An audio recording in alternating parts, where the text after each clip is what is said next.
Bonjour à tous. Je vais vous partager des extraits du livre du professeur Ratzinger, L'Église, une communauté toujours en chemin.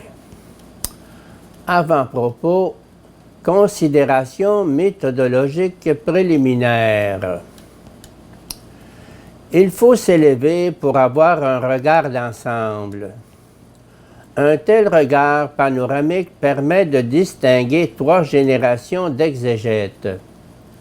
Au commencement, l'exégèse libérale, qui, conformément à la vision libérale du monde, voit en Jésus le grand individualiste qui libère la religion des institutions cultuelles et la ramène à une pure éthique entièrement fondée sur la responsabilité de la conscience individuelle.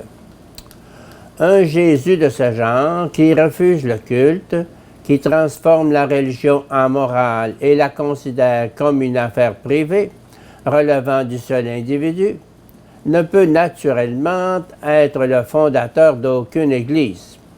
En tant qu'adversaire de toutes les institutions, ce n'est pas lui qui va en créer une. La Première Guerre mondiale entraîna l'effondrement du monde libéral et du même coup provoqua la prise de distance vis-à-vis de son individualisme et de sa morale subjective.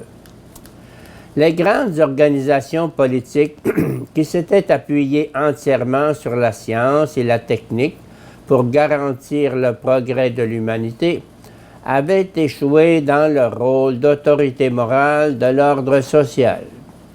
C'est ainsi que se réveilla une forte exigence de communauté dans la sphère du sacré. Il y eut une redécouverte de l'Église, même en milieu protestant. Le protestantisme allemand fit surgir un sens nouveau de l'Église.